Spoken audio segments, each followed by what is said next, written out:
그릇 치우지 마. 저 영감, 오늘 돈 없대. 쩌렁이는 욕설이 식당을 채웠고 접시가 바닥에 떨어지는 쨍그랑 소리가 귀를 때렸습니다. 튀김기름의 비린내가 코를 찔렀고 구역질이 목구멍까지 올라왔습니다. 구석, 누렇게 벗겨진 벽지 아래 낡은 테이블에서 44 유나린이 젓가락을 멈췄습니다. 입안에서 뜨끈한 국물의 매운맛이 혀끝을 톡 쏘아 올렸습니다. 그녀의 손끝이 테이블 모서리를 스쳤고 금간 나무결의 거친 질감이 손가락에 박혔습니다. 좋아요와 구독 부탁드립니다. 형광등이 지직 깜빡였습니다.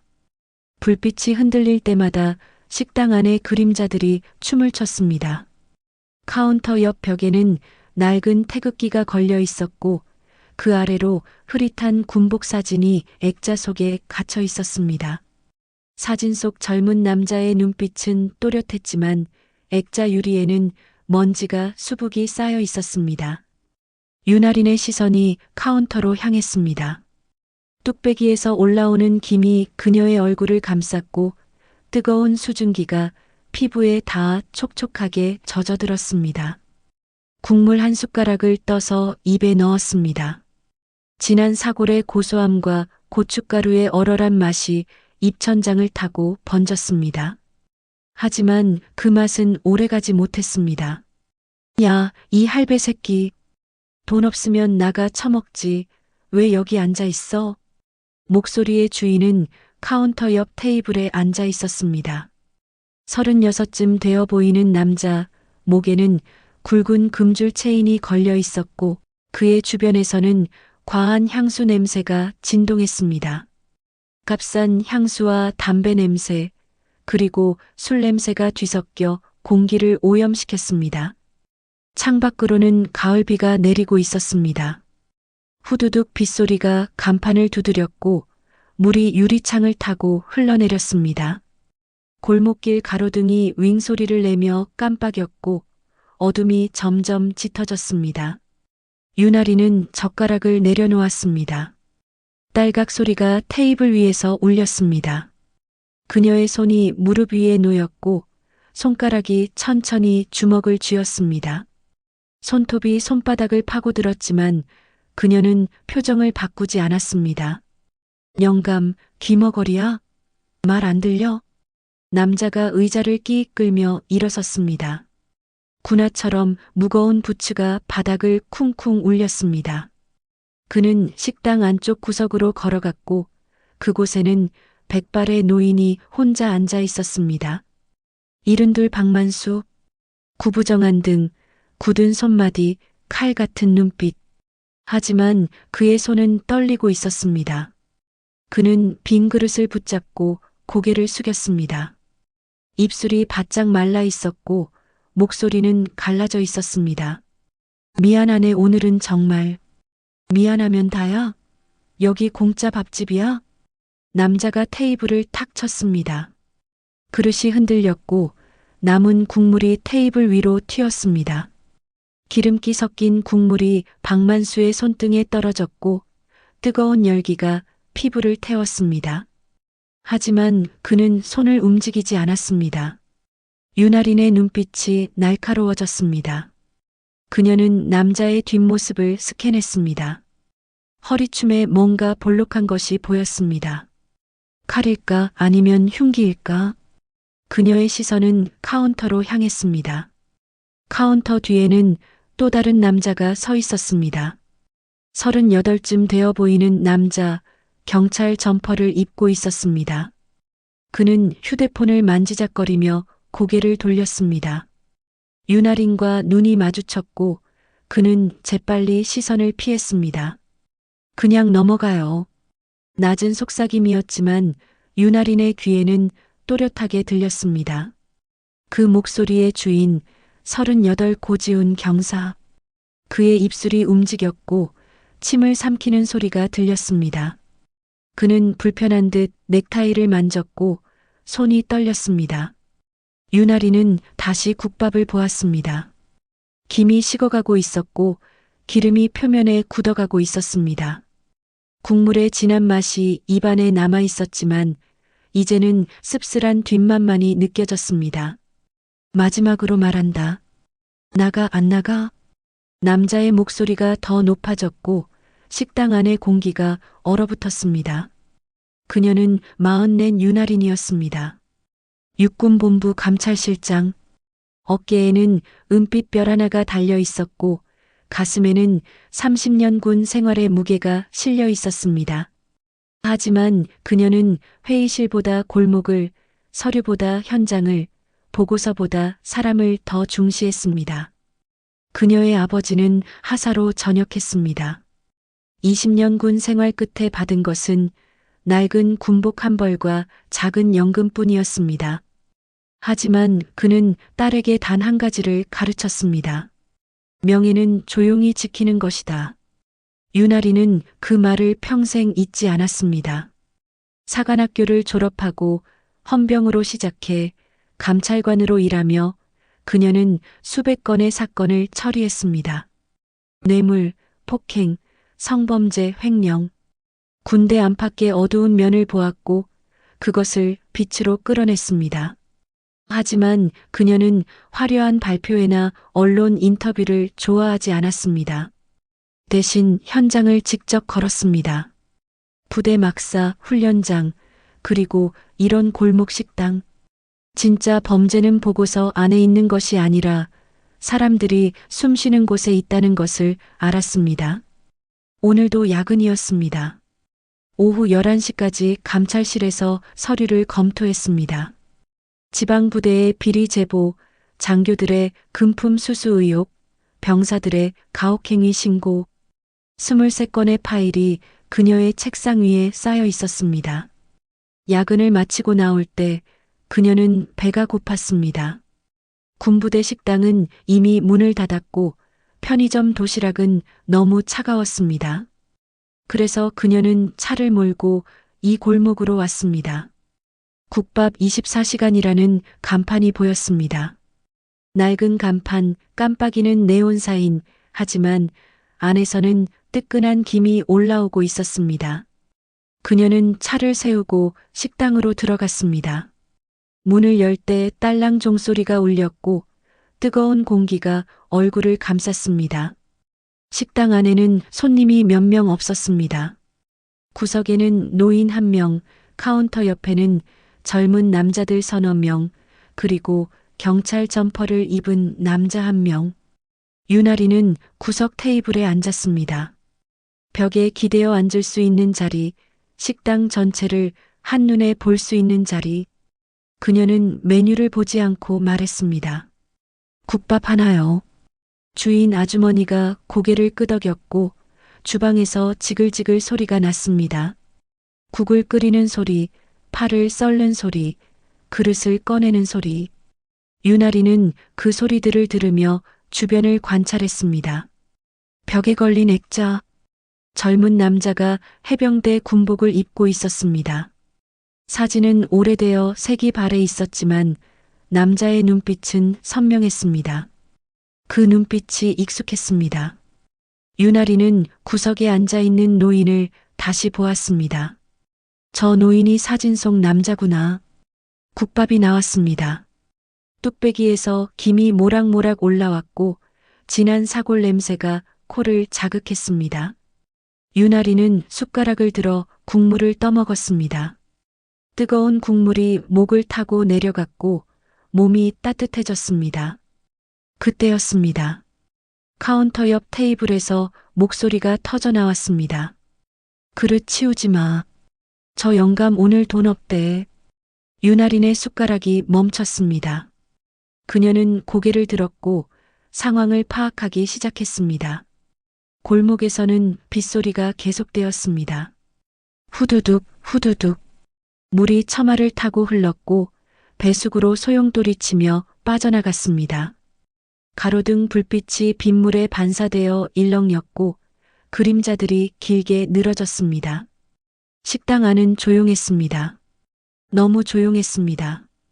주방에서 국 끓이는 소리도 멈췄고 손님들의 숨소리도 얕아졌습니다. 모두가 그 남자를 보고 있었습니다. 36 장민석. 별명은 불독이라고 했습니다. 이 골목을 장악한 조직의 행동대장. 그는 금줄 체인을 만지작거리며 웃었습니다. 그의 웃음소리는 비웃음에 가까웠습니다. 유나리는 테이블 아래로 손을 내렸습니다. 그녀의 가방 안에는 신분증과 수첩이 들어 있었습니다. 하지만 그녀는 아직 그것을 꺼내지 않았습니다. 대신 관찰을 계속했습니다. 증거를 먼저 확보해야 한다. 그녀의 눈이 카운터 위를 스캔했습니다. CCTV 카메라가 천장에 달려 있었습니다. 빨간 불이 깜빡깜빡 켜졌습니다. 작동 중이었습니다. 하지만 각도가 이상했습니다. 카메라는 출입구만 비추고 있었고 식당 안쪽은 사각지대였습니다. 의도적이군. 유나린의 입가에 씁쓸한 미소가 번졌습니다. 그녀는 다시 국밥을 한 숟가락 떠먹었습니다. 하지만 이제 맛은 느껴지지 않았습니다. 입안에는 분노가, 가슴속에는 책임감이 끓어오르고 있었습니다. 72 박만수는 테이블을 붙잡고 있었습니다. 그의 손은 굳어 있었습니다. 수십 년 노동으로 굳은 손마디, 갈라진 손금, 거친 피부.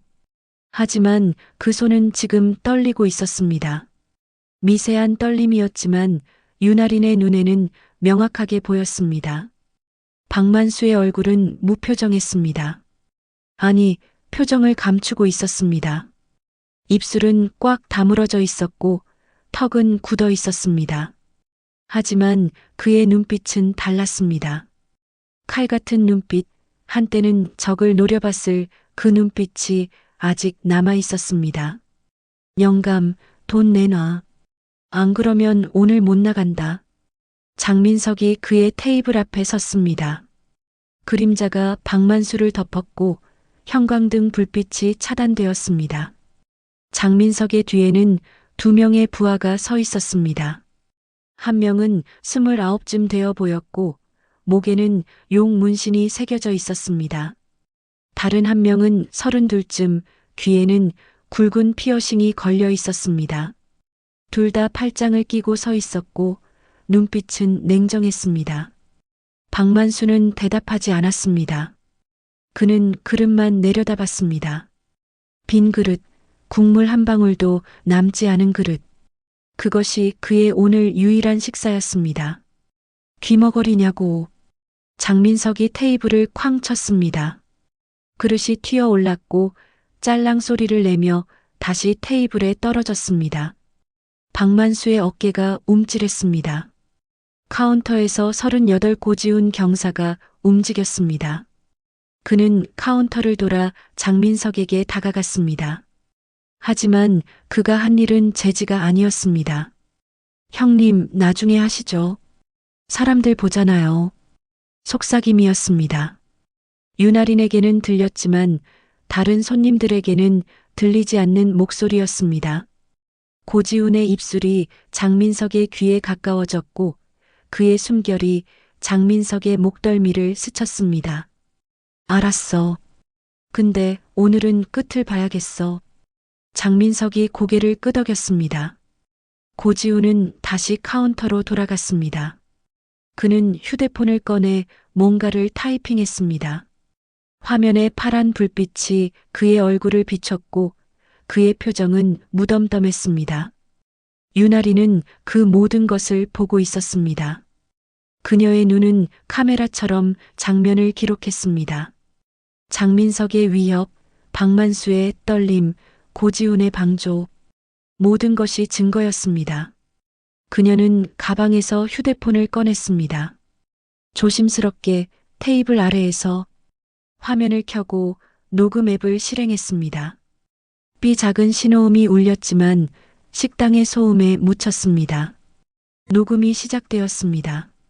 창밖으로는 검은 승용차 한 대가 멈춰 섰습니다. 차문이 열렸고 한 남자가 내렸습니다. 52쯤 되어 보이는 남자, 경찰 정복을 입고 있었습니다. 어깨에는 별 3개가 달려 있었습니다. 경정, 경찰서 장급이었습니다. 쉰둘 한도성 서장. 그는 우산도 쓰지 않고 식당으로 걸어왔습니다. 빗물이 그의 어깨를 적셨지만 그는 개의치 않았습니다. 그의 얼굴에는 짜증이 가득했고 눈빛은 차가웠습니다. 식당 문이 딸랑 열렸고 한도성이 들어왔습니다. 물이 그의 신발에서 뚝뚝 떨어졌고 바닥에 작은 물웅덩이가 생겼습니다. 형님. 장민석이 고개를 숙였습니다. 한도성은 고개만 까딱였습니다. 그는 식당 안을 둘러봤습니다. 손님들, 주방, 그리고 구석의 박만수. 그의 시선이 박만수에게 머물렀습니다. 아직도 안 나갔어? 목소리는 낮았지만 위협적이었습니다. 한도성은 장민석 옆에 섰습니다. 둘이 나란히 서자 박만수는 더 작아 보였습니다. 나가라고 했잖아, 할아버지. 여기 이제 당신 자리 아니에요.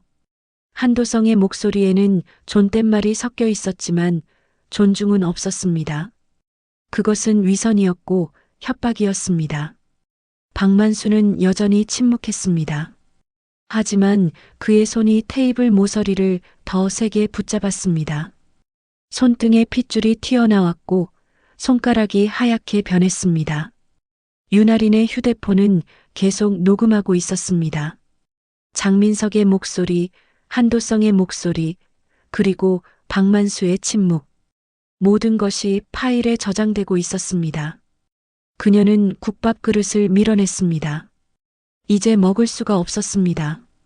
입맛이 사라졌고 분노가 그 자리를 채웠습니다. 하지만 그녀는 표정을 관리했습니다. 무표정, 무관심한 척하는 얼굴. 조금만 더 기다려. 증거를 더 모아. 그녀의 손이 가방 안으로 들어갔습니다. 가죽 지갑의 차가운 질감이 손끝에 닿았습니다. 지갑 안에는 신분증이 들어 있었습니다. 녹색 정복 사진, 은빛별 하나, 그리고 육군본부 감찰실장이라는 직함. 하지만 아직은 아니었습니다. 아직은 때가 아니었습니다. 장민석이 테이블 위에 빈 맥주병을 집었습니다. 그는 병을 툭 돌렸습니다. 병이 테이블 위에서 빙글빙글 돌아갔고 드르륵 소리를 냈습니다. 병목이 박만수를 가리켰다가 한도성을 가리켰다가 다시 박만수를 가리켰습니다. 오늘은 운이 나쁘네, 할배. 장민석이 웃었습니다. 비웃음이었습니다. 그의 입에서는 술 냄새가 풍겼고 담배 냄새가 섞여 나왔습니다. 그는 병을 들어 박만수 앞에 놓았습니다. 이거 마셔. 그럼 용서해 줄게.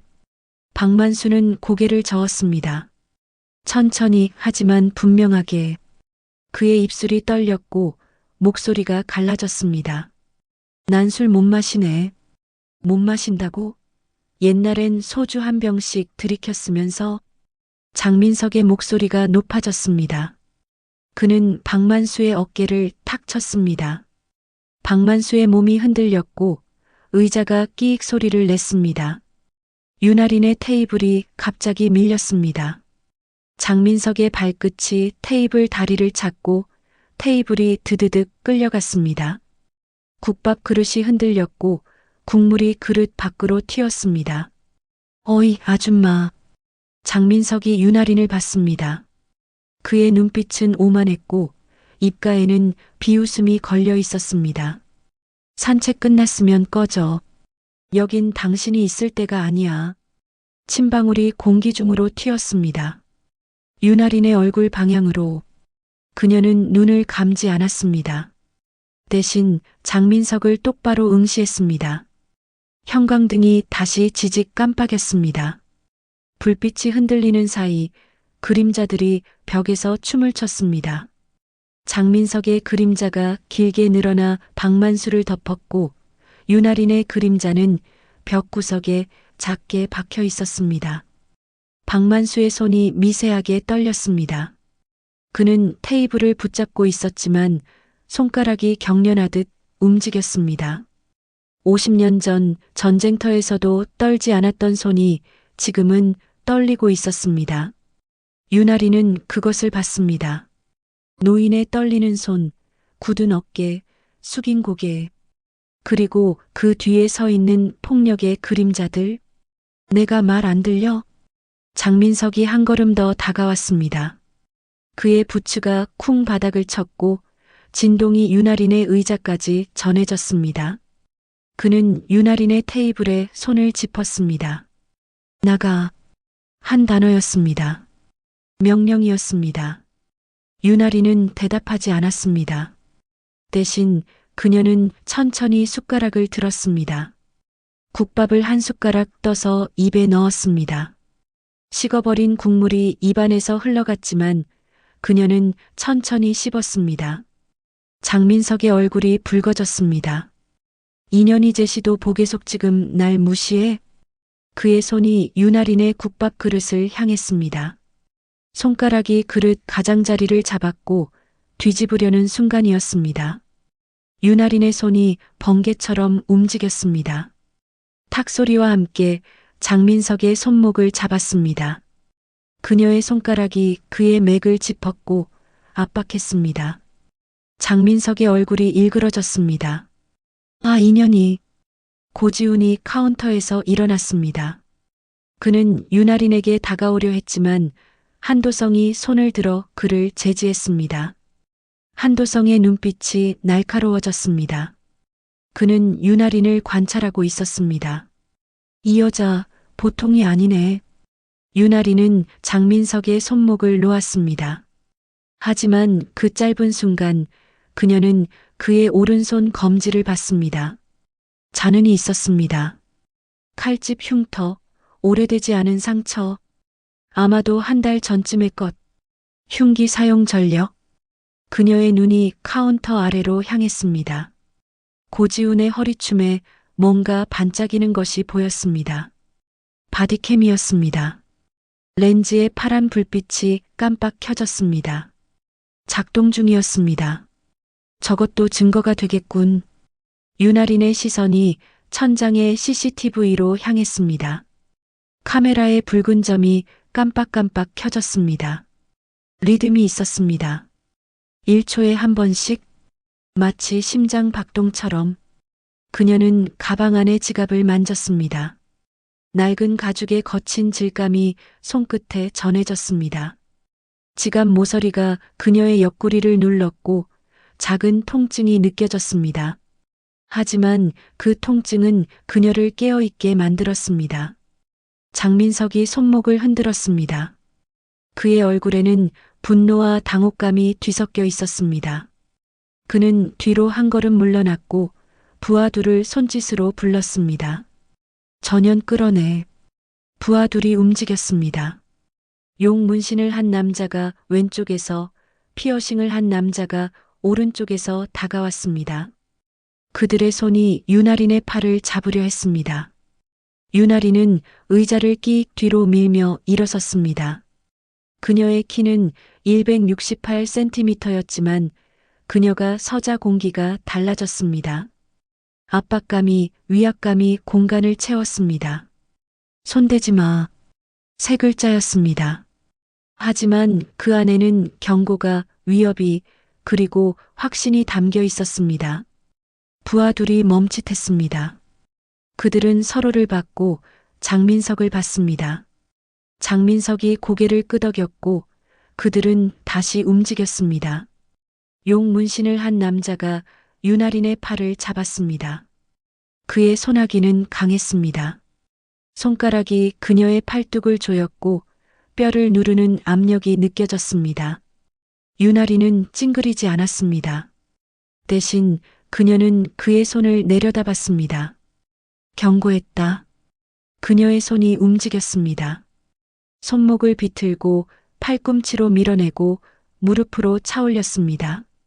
3초도 안 되는 시간에 용 문신 남자는 바닥에 쓰러졌습니다.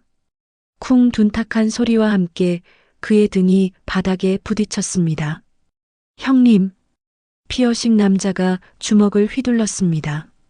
주먹이 유나린의 얼굴을 향했지만 그녀는 고개를 살짝 틀었습니다.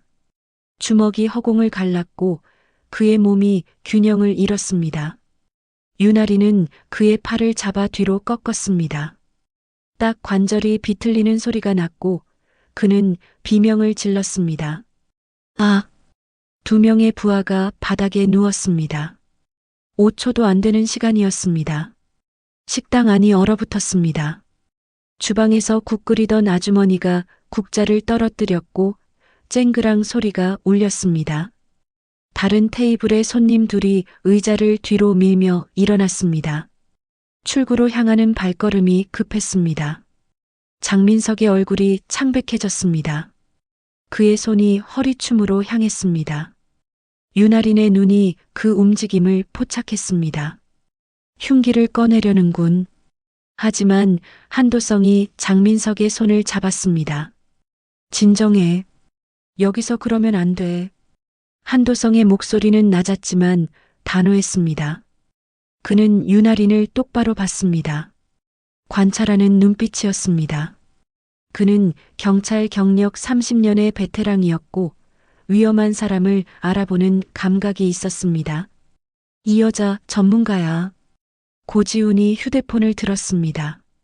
그는 누군가에게 문자를 보냈습니다. 화면에 지원 요청이라는 글자가 보였습니다. 유나리는 부하 둘을 내려다봤습니다. 그들은 신음하며 바닥에 누워 있었습니다.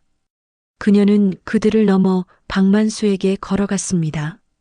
할아버지, 괜찮으세요? 박만수가 고개를 들었습니다. 그의 눈에는 놀라움이 그리고 감사가 담겨 있었습니다. 하지만 그는 고개를 저었습니다. 아가씨, 빨리 나가요. 저 사람들 위험해요. 유나린이 미소를 지었습니다. 쓸쓸하지만 따뜻한 미소였습니다. 괜찮습니다. 저도 위험한 사람이거든요. 장민석이 뒤로 물러났습니다. 그는 벽에 등을 기댔고 허리춤에 무언가를 만졌습니다. 칼자루였습니다. 접이식 칼 날길이 10cm. 2년 누군지 모르겠지만 오늘 죽는다. 그의 목소리가 떨렸습니다. 분노 때문이 아니라 두려움 때문이었습니다. 한도성이 장민석 앞에 섰습니다. 내가 처리할게. 그는 유나린에게 다가갔습니다. 경찰 정복의 단추가 형광등 불빛을 받아 반짝였습니다. 어깨에 별 3개가 빛났습니다. 그는 권위를 앞세웠습니다. 여기 경찰서장 한도성입니다. 지금 공무집행방해로 체포하겠습니다. 유나리는 웃었습니다. 비웃음이었습니다. 공무집행방해요? 서장님, 지금 무슨 공무를 집행하고 계셨죠? 한도성의 눈빛이 흔들렸습니다. 그건 순찰 중이었습니다. 순찰이요? 정복 차림에 우산도 없이 폭력배와 함께 계신 게 순찰입니까? 유나린의 목소리는 차가웠습니다. 그녀는 한 걸음 더 다가갔고 한도성과의 거리가 1미터도 안 되었습니다. 그리고 서장님, 저기 카운터에 계신 분, 저분도 경찰관이시죠? 바디캠을 차고 계시던데 혹시 지금까지의 상황이 다 녹화되고 있는 건 아닌가요? 고지훈의 얼굴이 창백해졌습니다. 그는 재빨리 바디캠을 끄려 했지만 유나린이 손을 들어 제지했습니다. 끄지 마세요. 그것도 증거니까요. 한도성이 주먹을 쥐었습니다. 그의 손등에 핏줄이 튀어나왔고 얼굴이 붉어졌습니다. 당신 지금 경찰을 모욕하는 거요? 모욕이 아니라 사실 확인입니다. 유나리는 가방에서 지갑을 꺼냈습니다. 천천히 모두가 볼 수 있게 낡은 가죽 지갑이 형광등 불빛 아래 드러났습니다. 바닥에 누워있던 용 문신 남자가 일어나려 했습니다. 하지만 유나린이 그를 보자 그는 다시 멈췄습니다. 그녀의 눈빛 하나가 그를 제압했습니다. 장민석이 칼을 꺼냈습니다. 찰칵 날이 펴지는 소리가 식당에 울렸습니다. 은빛 날이 형광등을 반사했고 벽에 그림자를 만들었습니다. 다 죽여. 그의 명령이 떨어졌습니다. 유나리는 지갑을 펼쳤습니다. 안에는 신분증이 들어 있었습니다. 투명한 플라스틱 케이스 안에 들어있는 카드, 녹색 바탕, 흰색 글씨. 사진 속의 유나리는 정복을 입고 있었고 어깨에는 은빛 별 하나가 선명했습니다.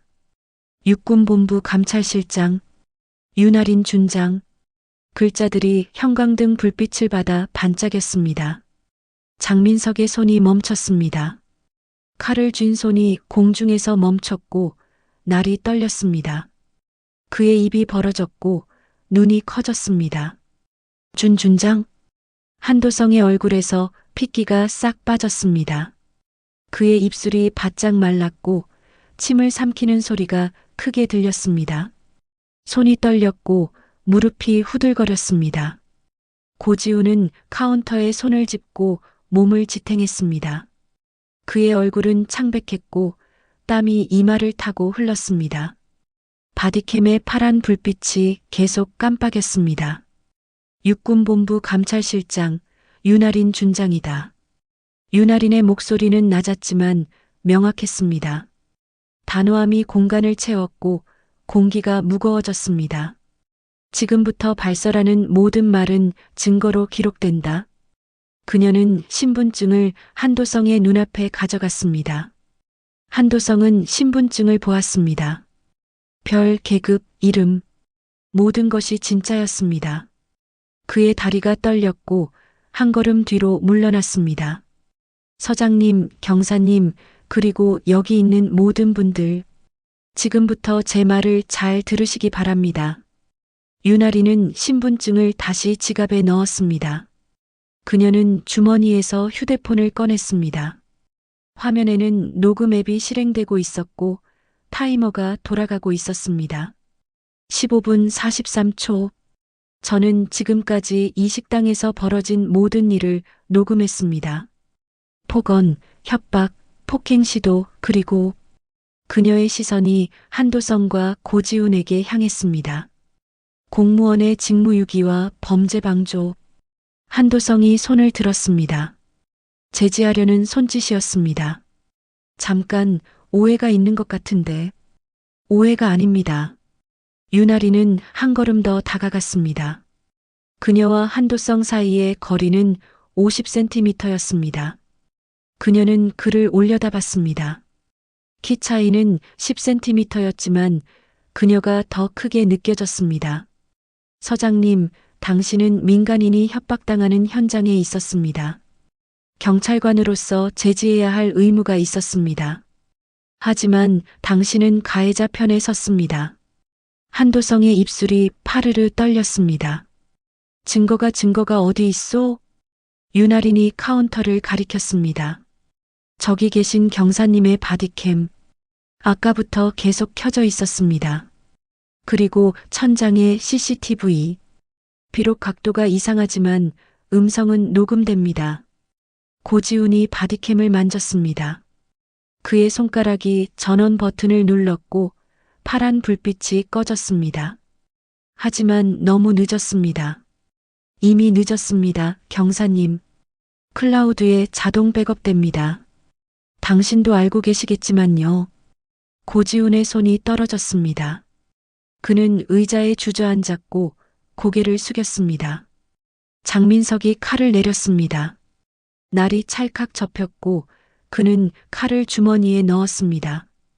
그의 얼굴에는 당황과 분노가 뒤섞여 있었습니다. 이거 사칭 아니에요? 확인 좀 해봐요. 한도성이 유나린을 봤습니다. 그의 눈에는 희망이 섞여 있었습니다. 사칭이기를, 거짓이기를 바라는 희망. 유나린은 휴대폰을 들었습니다. 그녀는 전화를 걸었습니다. 신호음이 한 번, 두 번 울렸습니다. 세 번째 신호음이 끝나기 전에 전화가 연결되었습니다. 여보세요. 58 민태현 중장님 계십니까? 저 유나린입니다. 스피커폰이 켜졌고 남자의 목소리가 식당에 울렸습니다. 윤 실장, 무슨 일인가? 이 시간에 긴급 상황입니다. 위치는 서부 경찰서 관할 골목 식당입니다. 조직폭력배의 민간인 협박 현장이며 경찰서장이 공모하고 있습니다. 전화기 너머에서 침묵이 흘렀습니다.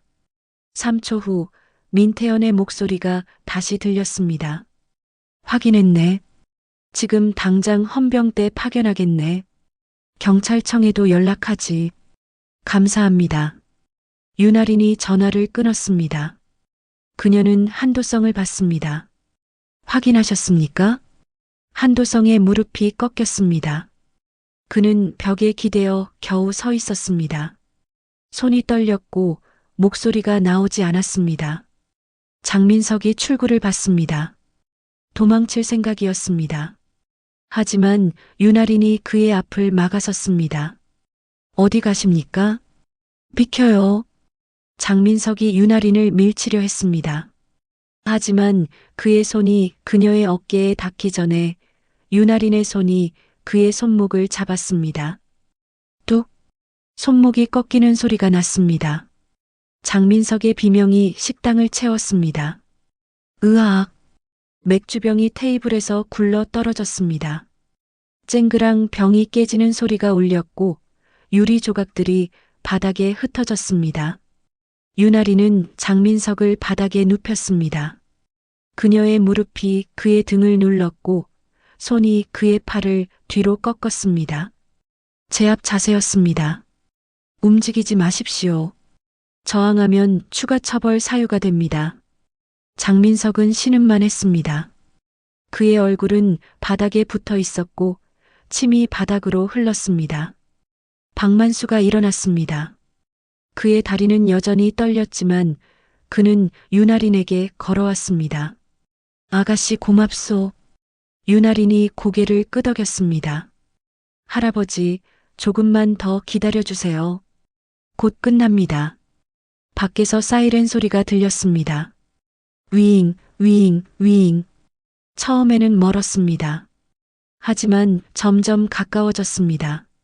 사이렌 소리가 골목을 채웠고 빨간 불빛과 파란 불빛이 창문을 통해 들어왔습니다. 차량이 멈췄습니다. 문이 쾅쾅 열렸고 군화 소리가 골목을 채웠습니다. 쿵쿵쿵 규칙적인 발소리, 훈련된 움직임. 식당 문이 퍽 열렸습니다. 헌병 6명이 들어왔습니다. 완전 무장, 방탄복, 헬멧, 권총. 그들의 리더는 대위 계급장을 달고 있었습니다. 32살쯤 되어 보였고 눈빛은 날카로웠습니다. 윤아린 실장님? 윤아린이 일어섰습니다.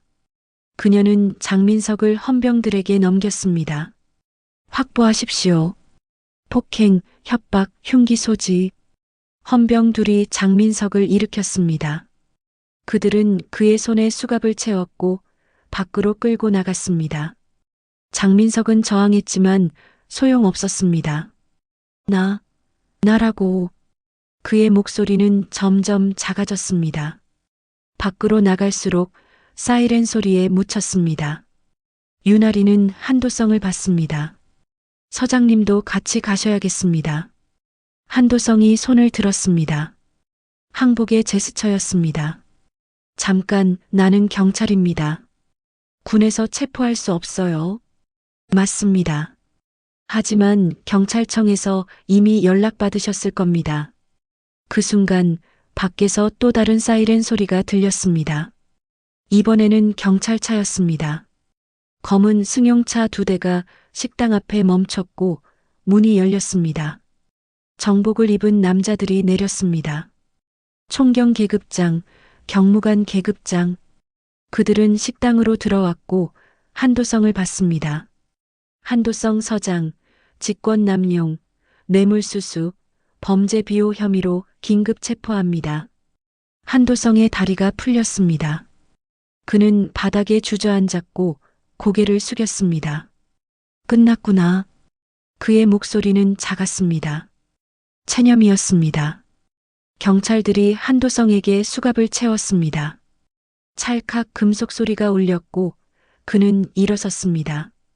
그들은 그를 밖으로 데려갔습니다. 고지훈도 일어섰습니다. 그는 윤아린을 봤습니다.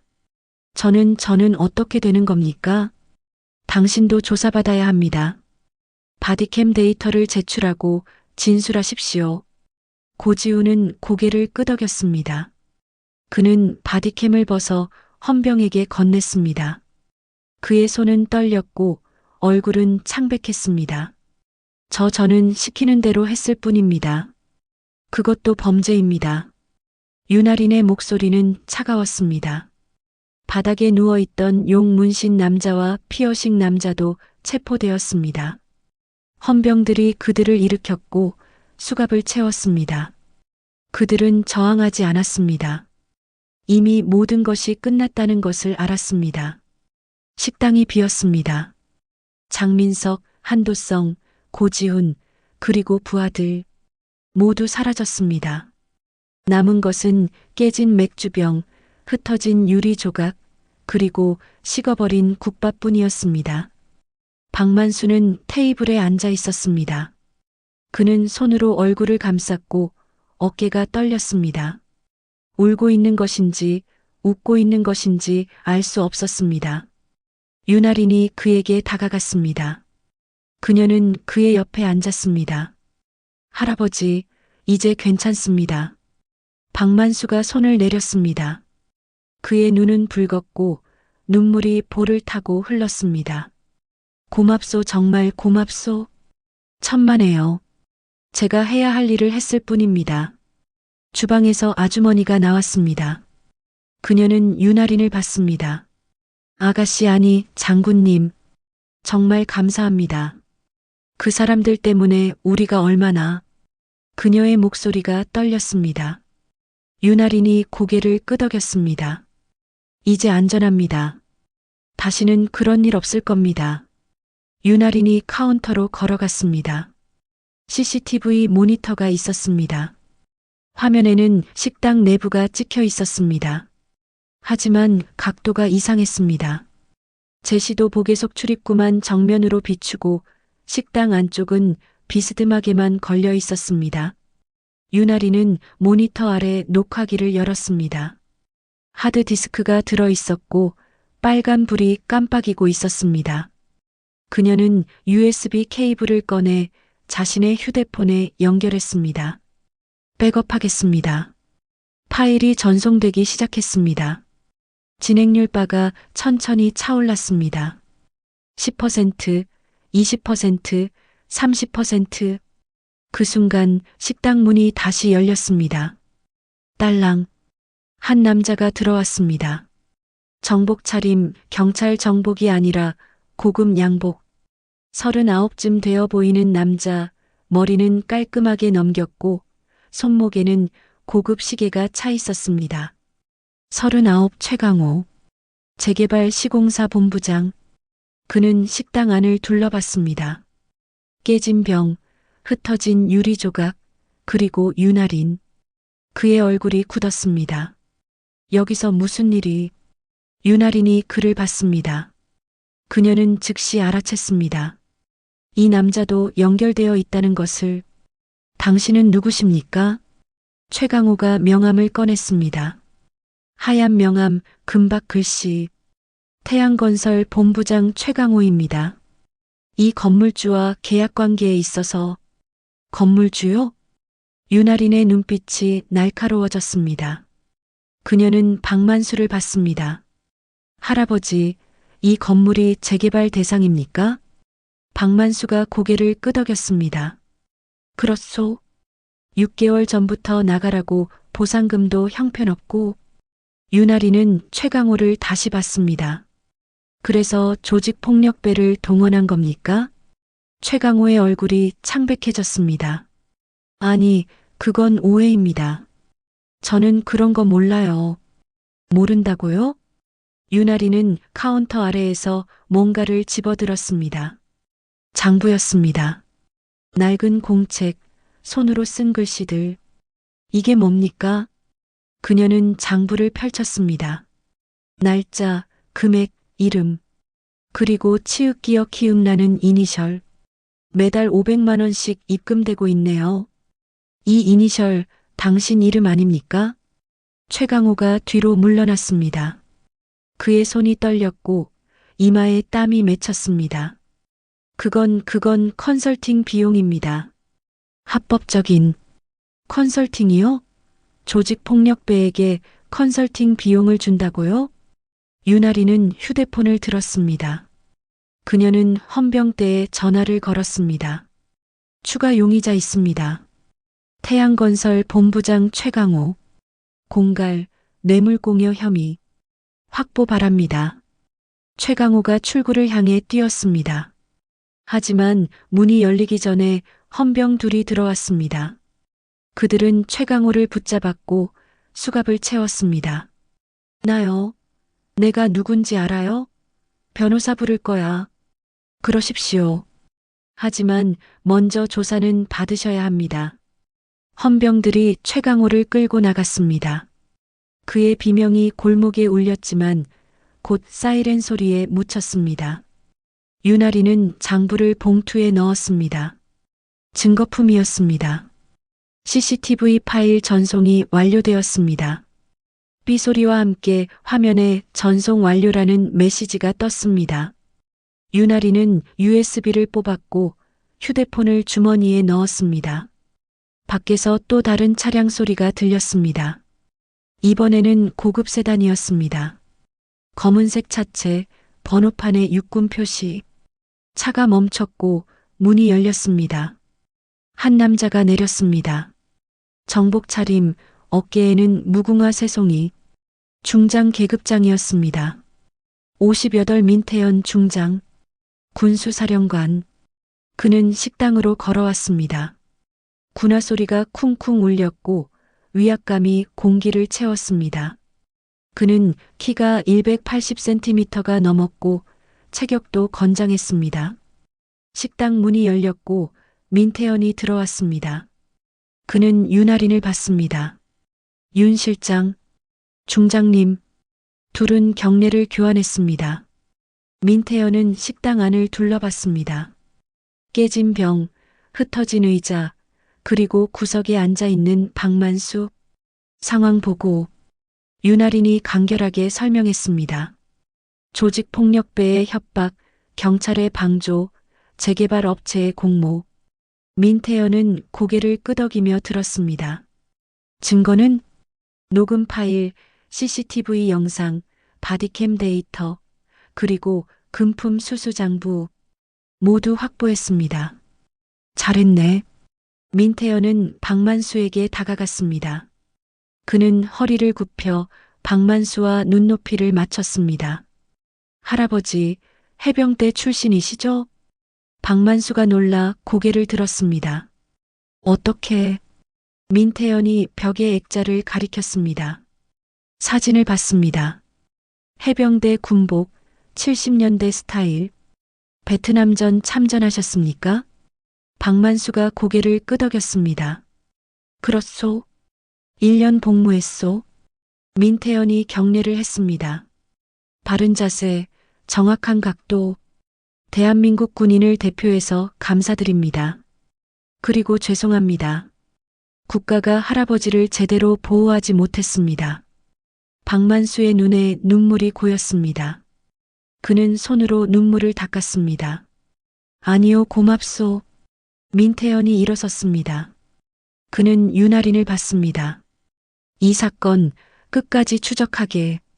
조직폭력배 배후, 경찰 비리 라인, 재개발 비리 전부, 군수사령부 전체가 지원하겠네.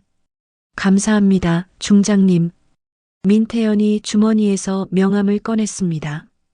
그는 박만수에게 건넸습니다. 할아버지, 무슨 일 있으면 언제든 연락 주십시오. 제가 직접 처리하겠습니다. 박만수가 명함을 받았습니다. 떨리는 손으로. 명함에는 군수사령관 민태현 중장이라고 적혀 있었습니다. 민태현이 식당을 나갔습니다. 그의 차가 출발했고 테일라이트가 골목을 밝혔습니다. 윤아린은 박만수를 봤습니다. 할아버지, 내일 군수사령부에서 사람들이 올 겁니다. 진술서 작성하시고 보호조치 받으실 겁니다. 보호조치요? 네. 이 사건이 완전히 마무리될 때까지 할아버지 안전을 지키겠습니다. 박만수가 고개를 끄덕였습니다. 유나리는 가방을 들었습니다. 그녀는 식당을 나가려 했습니다. 하지만 문 앞에서 멈췄습니다. 참 할아버지. 응? 국밥값은 계산대에 놓고 갑니다. 그녀는 10,000원짜리 2장을 카운터에 놓았습니다. 그리고 식당을 나갔습니다. 다음 날 새벽 오전 5시 육군본부 감찰실은 불이 환하게 켜져 있었습니다. 사무실 안에는 감찰관 15명이 모여 있었고 모니터 앞에는 윤아린이 서 있었습니다. 오늘 작전명은 청소. 목표는 서부경찰서 관할 조직폭력 조직과 비리 공무원 일망타진입니다. 화면에 사진들이 떴습니다. 장민석, 한도성, 고지훈, 최강호, 그리고 더 많은 얼굴들. 주요 용의자는 현재 구금 상태. 하지만 배후 세력이 남아 있습니다. 오늘 새벽 동시 다발 압수수색을 실행합니다. 감찰관들이 고개를 끄덕였습니다. 헌병대, 경찰청 강력계, 검찰 합동 작전입니다. 우리는 군 관련 부분을 담당합니다. 윤아린이 리모컨을 눌렀습니다. 새로운 사진이 떴습니다. 건물 사진이었습니다. 고층 빌딩, 유리로 된 외벽. 태양건설 본사. 오전 6시 진입. 재개발 관련 서류, 금품 수수 증거 확보가 목표입니다. 감찰관 한 명이 손을 들었습니다. 실장님, 저항이 예상됩니까? 가능성 있습니다. 경비원이 15명, 용역 경비가 30명. 하지만 우리는 40명 투입합니다. 헌병 20명, 감찰관 15명, SDT 5명. SDT, 스페셜 두티팀, 특수임무팀, 군의 엘리트 전술팀이었습니다. 윤아린은 시계를 봤습니다. 오전 5시 30분. 30분 후 출발합니다. 준비하십시오. 감찰관들이 일어났습니다. 그들은 방탄복을 입었고 헬멧을 썼습니다. 권총을 찾고 수갑을 챙겼습니다. 오전 6시 검은 버스 세대가 육군본부를 출발했습니다. 사이렌은 켜지 않았습니다. 조용히 하지만 빠르게 움직였습니다. 서울 도심을 가로질렀습니다. 아직 해가 뜨지 않았고 거리는 한산했습니다. 가로등만이 길을 밝혔습니다. 20분 후 버스들이 태양건설 본사 앞에 멈췄습니다. 문이 열렸고 감찰관들이 내렸습니다. 그들은 재빨리 대형을 갖췄습니다. 윤아린이 앞에 섰고 SDT팀이 그 옆에 섰습니다. 건물 입구에는 경비원 둘이 서 있었습니다. 그들은 감찰관들을 보고 놀랐습니다. 여기 뭐하러? 윤아린이 영장을 들어 보였습니다. 압수수색 영장. 비켜주십시오. 경비원들이 무전기를 들었습니다. 하지만 SDT 대원이 그들의 무전기를 빼앗았습니다. 저항하지 마십시오. 경비원들이 손을 들었습니다. 감찰관들이 건물 안으로 들어갔습니다. 로비는 넓었고 대리석 바닥이 군화 소리를 증폭시켰습니다. 쿵쿵쿵 40명의 발소리가 건물을 흔들었습니다. 엘리베이터는 사용하지 않았습니다. 비상계단을 이용했습니다. 윤아린이 선두에 섰고 계단을 올라갔습니다. 10층, 15층, 20층. 숨이 차올랐지만 아무도 멈추지 않았습니다. 23층. 태양건설 본부장실. 문 앞에 도착했습니다. 윤아린이 노크를 했습니다. 똑똑똑. 대답이 없었습니다. 문 여십시오. 육군 감찰실입니다. 여전히 대답이 없었습니다. 윤아린이 SDT 대원을 봤습니다. 대원이 고개를 끄덕였습니다. 그는 도어 브리처를 꺼냈습니다. 작은 유압 장비였습니다. 쾅! 문이 열렸습니다. 감찰관들이 안으로 들어갔습니다. 사무실은 넓었습니다. 책상, 소파, 그림, 골프채. 전형적인 임원 사무실이었습니다.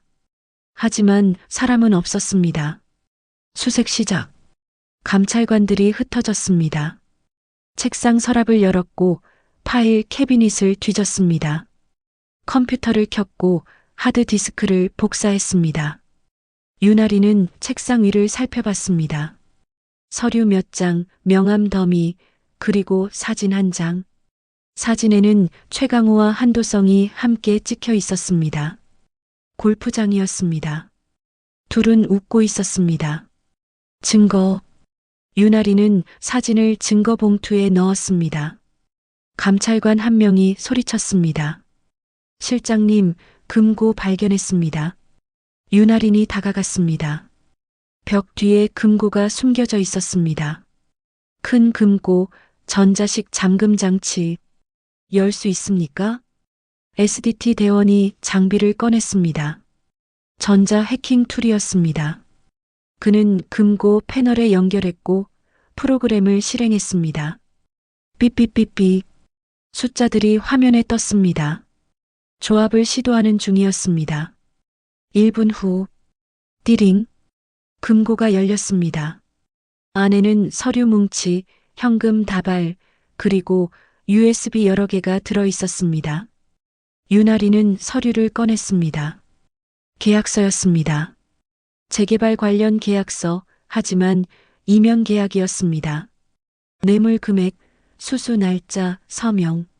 전부 압수. 감찰관들이 증거품을 챙겼습니다.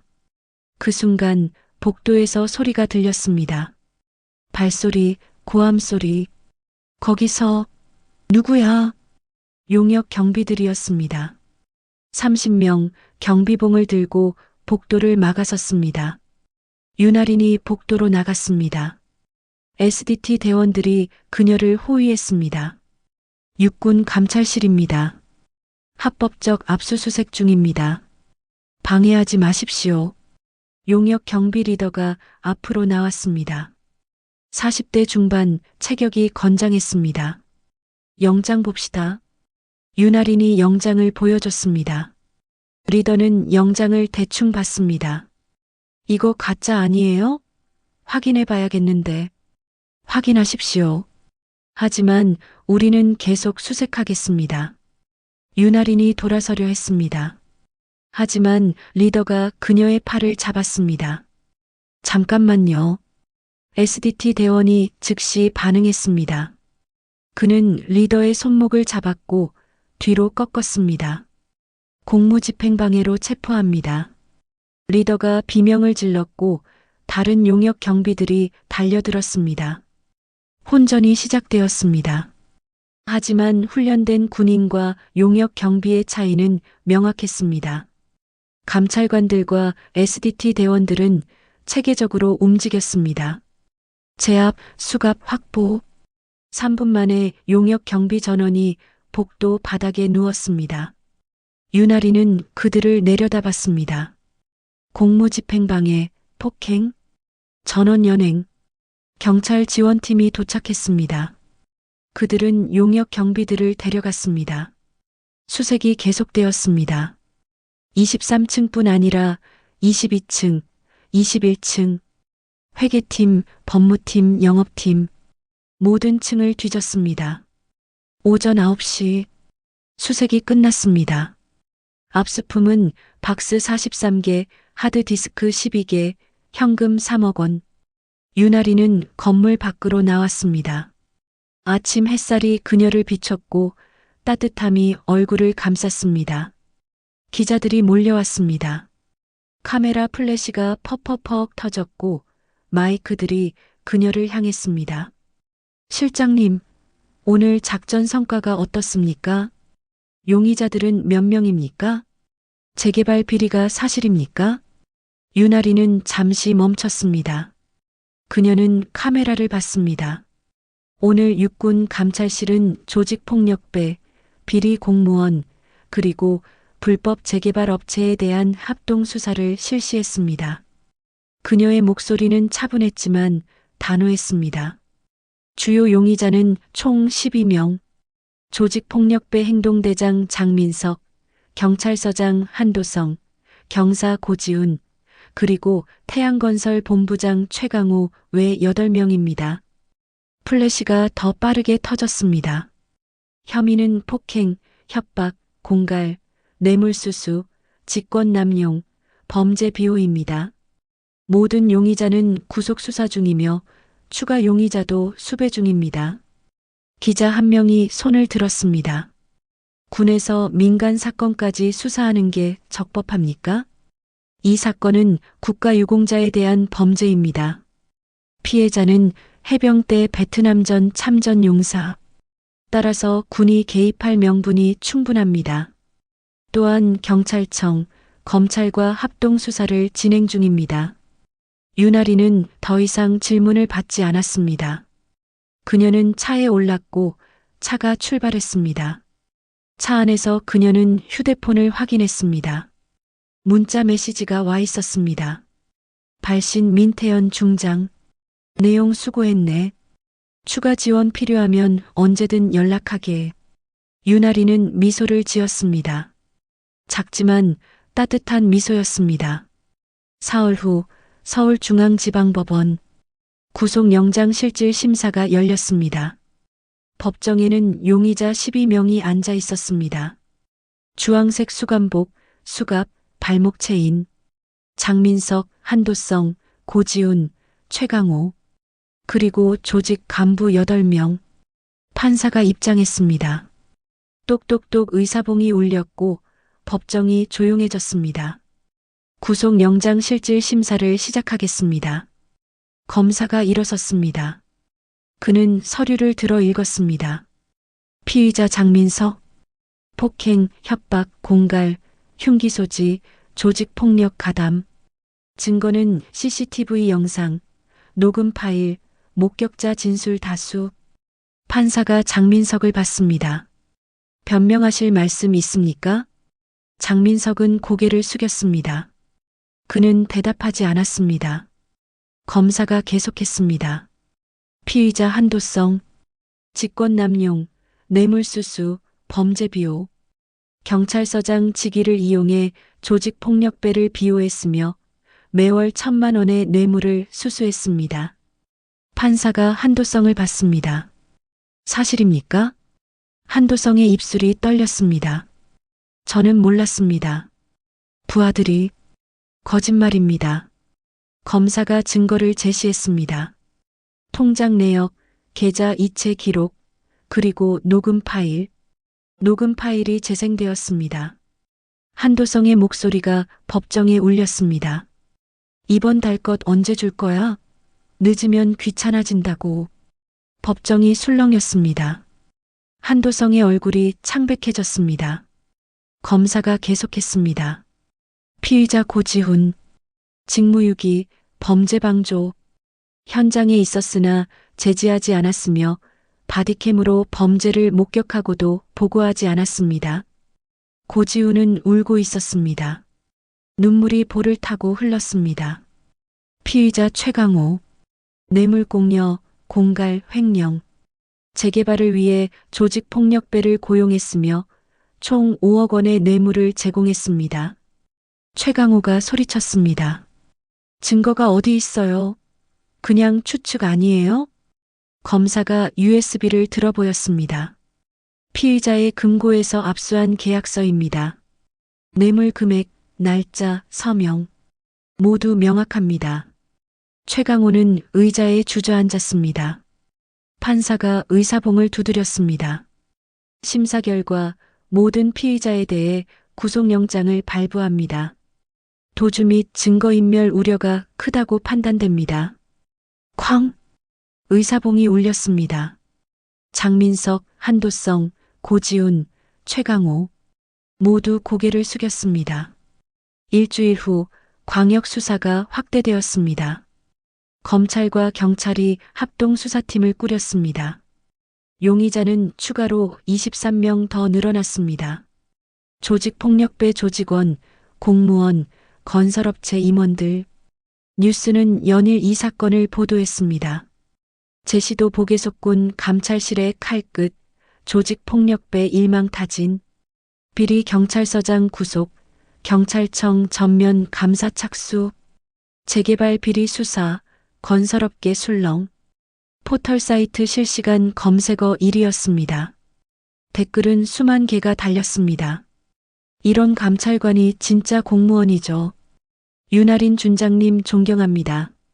국가유공자를 지켜주셔서 감사합니다. 이제야 군대가 제대로 일하네요. 하지만 반대 목소리도 있었습니다. 군이 너무 나서는 거 아닌가요? 민간 사건에 왜 군이 개입합니까? 과잉 수사 아닙니까? 여론은 양분되었지만 대세는 지지였습니다. 한 달 후 재판이 시작되었습니다. 서울중앙지방법원 대법정. 방청석은 가득 찼습니다. 기자들, 시민들, 그리고 피해자 박만수. 박만수는 정장을 입고 있었습니다. 낡은 정장이었지만 깨끗하게 다림질되어 있었습니다. 그의 옆에는 변호사가 앉아 있었습니다. 군에서 지원한 변호사였습니다. 판사가 입장했습니다. 3명의 판사 가운데는 부장판사였습니다. 재판을 시작하겠습니다. 검사가 기소장을 읽었습니다. 혐의 목록은 길었습니다. 폭행, 협박, 공갈, 뇌물수수, 직권남용, 범죄비호, 횡령. 증인이 호출되었습니다. 첫 번째 증인은 박만수였습니다. 박만수가 증인석에 앉았습니다. 그는 긴장했고 손이 떨렸습니다. 하지만 그는 또렷하게 진술했습니다. 저는 이 식당을 50년 동안 운영했습니다. 저녁 후 시작해서 가족을 먹여 살렸습니다. 하지만 6개월 전부터 장민석 일당이 찾아왔습니다. 검사가 물었습니다. 어떤 일이 있었습니까? 처음에는 보호비를 내라고 했습니다. 한 달에 100만 원. 저는 거절했습니다. 그러자 손님들을 쫓아냈습니다. 식당 앞에서 욕을 하고 싸움을 걸었습니다. 박만수의 목소리가 떨렸습니다. 손님이 없어지자 수입이 끊겼습니다. 그래도 버텼습니다. 하지만 그들은 멈추지 않았습니다. 협박 전화, 기물 파손, 그리고 그날 밤 그는 말을 멈췄습니다. 눈물이 고였습니다. 판사가 조용히 말했습니다. 천천히 말씀하십시오. 박만수가 고개를 끄덕였습니다. 그날 밤 저는 마지막 국밥을 먹고 있었습니다. 돈이 없어서 외상이었습니다. 그때 장민석이 들어왔습니다. 그리고 욕을 했습니다. 때리려고 했습니다. 그때 윤아린 준장이 나타났습니까? 네. 그분이 아니었으면 저는 아마. 박만수는 더 이상 말을 잇지 못했습니다. 변호사가 물 한 잔을 건넸고 그는 물을 마셨습니다. 두 번째 증인은 윤아린이었습니다. 그녀는 정복을 입고 증인석에 앉았습니다. 어깨의 별이 법정 조명을 받아 반짝였습니다. 윤아린 준장, 그날 밤 상황을 진술해 주십시오. 윤아린은 차분하게 말했습니다. 저는 야근을 마치고 식사를 하러 갔습니다. 식당에서 장민석 일당이 박만수 씨를 협박하는 것을 목격했습니다. 폭언, 폭행 시도, 그리고 경찰의 방조. 경찰의 방조라는 것은 고지훈 경사가 현장에 있었으나 제지하지 않았습니다. 오히려 그냥 넘어가라고 속삭였습니다. 한도성 서장은 가해자 편에 섰습니다. 검사가 증거를 제시했습니다. 녹음 파일, CCTV 영상, 바디캠 데이터. 영상이 재생되었습니다. 장민석의 고함, 박만수의 떨림, 윤아린의 제압. 모든 것이 선명했습니다. 방청석에서 탄식이 터져 나왔습니다. 변호인이 반론했습니다. 준장님, 군인이 민간 사건에 개입한 것은 월권 아닙니까? 윤아린이 변호인을 받습니다. 박만수 씨는 국가유공자입니다. 군인 신분이었고 국가를 위해 싸웠습니다. 그런 분이 위험에 처했을 때 군인으로서 보호하는 것은 당연한 의무입니다. 변호인이 말문이 막혔습니다. 재판은 계속되었습니다. 증인신문, 증거조사, 최종 변론. 모든 과정이 3시간 동안 이어졌습니다. 마지막으로 피고인들에게 최후 진술 기회가 주어졌습니다. 장민석이 일어섰습니다. 그는 고개를 숙였습니다. 죄송합니다. 제가 잘못했습니다. 한도성도 일어섰습니다. 그의 목소리는 떨렸습니다. 저는 경찰로서 부끄럽습니다. 용서를 구할 자격도 없습니다. 고지훈은 울고 있었습니다. 제가 비겁했습니다. 용기가 없었습니다. 최강호는 침묵했습니다. 판사가 의사봉을 들었습니다. 판결은 2주일 후에 선고하겠습니다. 쾅! 2주일 후 판결이 선고되었습니다. 장민석, 징역 7년. 한도성, 징역 5년 및 추징금 3억 원. 고지훈, 징역 3년. 최강호, 징역 6년 및 추징금 5억 원. 나머지 용의자들도 각각 3년에서 5년의 징역형을 받았습니다. 쾅쾅쾅. 의사봉이 울렸습니다. 방청석에서 박수가 터졌습니다. 박만수는 눈물을 닦았습니다. 법정 밖에서 기자들이 몰려들었습니다. 윤아린이 법정을 나왔고 마이크들이 그녀를 향했습니다. 준장님, 소감이 어떠십니까? 윤아린은 잠시 생각했습니다. 그리고 말했습니다. 정의는 늦을 수 있지만 오지 않는 것은 아닙니다. 오늘이 그것을 증명했습니다. 박만수가 윤아린에게 다가왔습니다. 그는 허리를 굽혀 인사했습니다. 장군님, 정말 감사합니다. 제 인생을 구해주셨습니다. 윤아린이 그의 손을 잡았습니다. 할아버지께서 싸워주신 나라입니다. 제가 지키는 것은 당연합니다. 그날 저녁 골목은 변했습니다. 조직폭력배들이 사라졌고 용역 경비들도 철수했습니다. 골목 입구에는 안전지대 현판이 걸렸고 경찰 순찰이 강화되었습니다. 식당은 새 페인트 칠을 했습니다. 벽은 하얗게 빛났고 간판은 새 것으로 바뀌었습니다. 국밥 24시간 네온 사인이 환하게 빛났습니다. 안에서는 뜨끈한 국 끓는 냄새가 풍겼습니다. 사골의 고소한 향, 파 썰는 소리, 그릇 부딪히는 소리. 생기가 돌아왔습니다. 벽에는 새로운 액자가 걸렸습니다. 국가유공자 지정업소라는 현판이었습니다. 금박 글씨가 조명을 받아 번들거렸습니다. 박만수는 카운터에 앉아 있었습니다. 그의 손은 여전히 굳어 있었지만 이제는 떨리지 않았습니다. 뚝배기의 열기가 손을 감쌌고 따뜻함이 온몸으로 퍼졌습니다. 손님들이 하나둘 들어오기 시작했습니다. 젊은 직장인, 택시 기사, 대학생. 그들은 국밥을 주문했고 뜨거운 국물을 마셨습니다.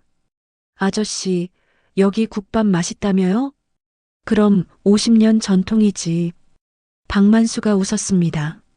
주름진 얼굴에 미소가 번졌고 눈가에 깊은 주름이 생겼습니다. 그날 밤 자정, 윤아린은 다시 그 식당을 찾았습니다. 문을 열자 딸랑 종소리가 울렸고 뜨거운 공기가 얼굴을 감쌌습니다. 식당은 깨끗했고 밝았습니다. 손님은 몇 명 없었습니다. 박만수가 그녀를 봤습니다. 그는 일어나 인사했습니다. 장군님, 어서 오십시오. 할아버지, 편하게 부르세요. 저도 그냥 손님입니다. 윤아린은 구석 자리에 앉았습니다. 한 달 전 그녀가 앉았던 바로 그 자리였습니다. 벽은 새로 칠해졌지만 테이블은 그대로였습니다. 금간 나무결이 여전히 손끝에 느껴졌습니다. 국밥 하나 주세요. 박만수가 주방으로 들어갔습니다. 지글지글 국 끓는 소리, 파 썰는 소리, 그릇 꺼내는 소리. 익숙한 소리들이었습니다. 5분 후 국밥이 나왔습니다. 뚝배기에서 김이 모락모락 올랐고 진한 사골 냄새가 코를 자극했습니다. 고기는 푸짐했고 국물은 뜨거웠습니다. 유나리는 숟가락을 들었습니다. 숟가락이 사발을 짤랑 스쳤고 국물을 떠올렸습니다. 입에 넣었습니다. 뜨거운 열기가 입안을 채웠고 진한 감칠맛이 혀를 감쌌습니다. 사골의 고소함, 고기의 쫄깃함, 파의 상큼함, 모든 맛이 조화롭게 어우러졌습니다. 맛있다. 그녀는 천천히 먹었습니다. 한 숟가락 한 숟가락. 김이 얼굴을 감쌌고 따뜻함이 온몸으로 퍼졌습니다. 박만수가 그녀 앞에 앉았습니다. 그는 물 한 잔을 건넸습니다. 장군님, 네, 할아버지. 제가 평생 군대를 다녔지만 장군님 같은 분은 처음 봤습니다. 유나린이 숟가락을 내려놓았습니다. 저는 그저 제 일을 했을 뿐입니다. 아니요. 장군님은 진짜 군인이십니다. 박만수의 목소리가 떨렸습니다. 그의 눈에 눈물이 고였습니다. 50년 전 베트남에서 싸울 때 우리는 말했습니다. 나라가 우리를 지켜줄 거야. 하지만 돌아왔을 때 아무도 우리를 기억하지 않았습니다. 유나리는 조용히 들었습니다. 그런데 장군님은 저를 지켜주셨습니다. 잊혀진 늙은 군인을.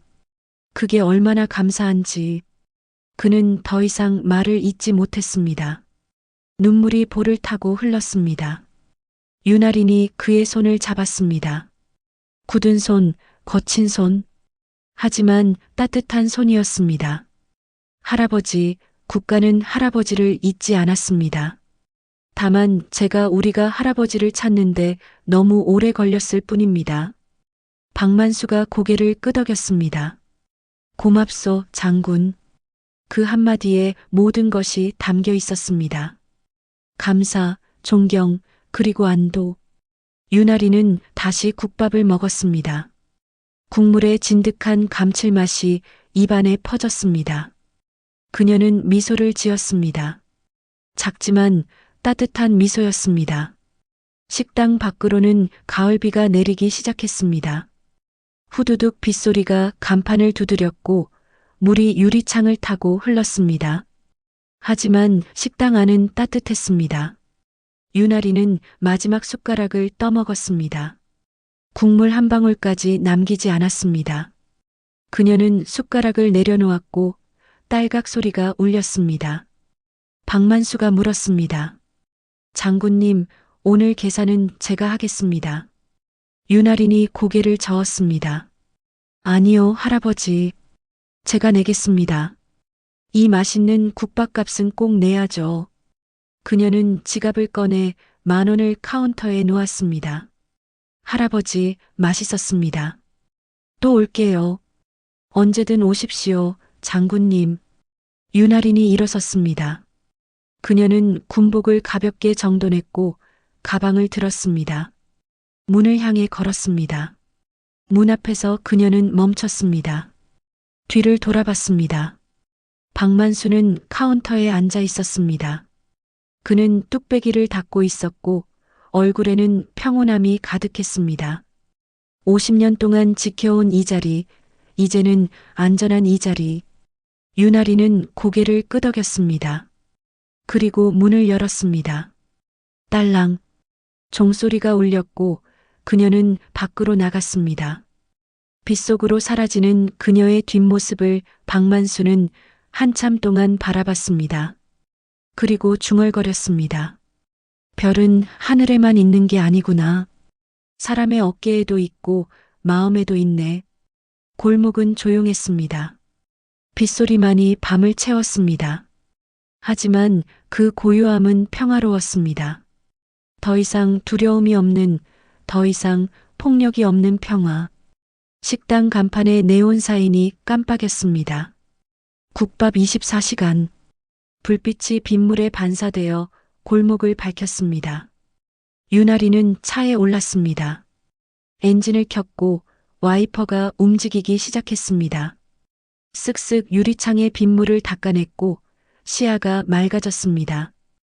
그녀는 룸미러를 봤습니다. 거울 속에는 식당이 보였습니다. 따뜻한 불빛, 김이 서린 창문, 그리고 안에서 일하는 노인의 실루엣. 지켰다. 그녀는 미소를 지었습니다. 그리고 차를 출발시켰습니다. 차가 골목을 빠져나갔습니다. 빗속을 가르며 어둠을 뚫고 앞으로 나아갔습니다. 한 달 후 육군본부 감찰실.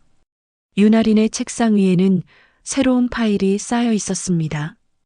또 다른 사건들, 또 다른 피해자들, 또 다른 정의의 요구들.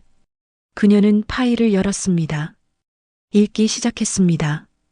복도에서 감찰관 한 명이 지나가며 물었습니다. 실장님, 오늘도 야근이십니까? 윤아린이 고개를 들었습니다. 해야 할 일이 있으면 해야죠. 몸 챙기세요, 실장님. 고맙습니다. 감찰관이 사라졌고 사무실은 다시 조용해졌습니다. 윤아린은 창밖을 봤습니다. 도시의 불빛들이 반짝였고 별들이 하늘에 떠 있었습니다. 수많은 별들. 그녀는 어깨의 별을 만졌습니다. 은빛 별 하나. 무거운 책임이었지만 동시에 영광이었습니다. 힘은 소리치는 주먹이 아니라 소리 없이 지킨 규율이었다. 그 말을 되새기며 그녀는 다시 파일을 펼쳤습니다. 내일 또 누군가를 지켜야 했습니다. 오늘 박만수를 지켰듯이. 그녀는 펜을 들었습니다. 그리고 쓰기 시작했습니다. 밤은 깊어갔지만 감찰실의 불은 꺼지지 않았습니다. 힘은 소리치는 주먹이 아니라 소리 없이 지킨 규율이었다. 이 이야기가 마음에 드셨다면 구독 부탁드립니다.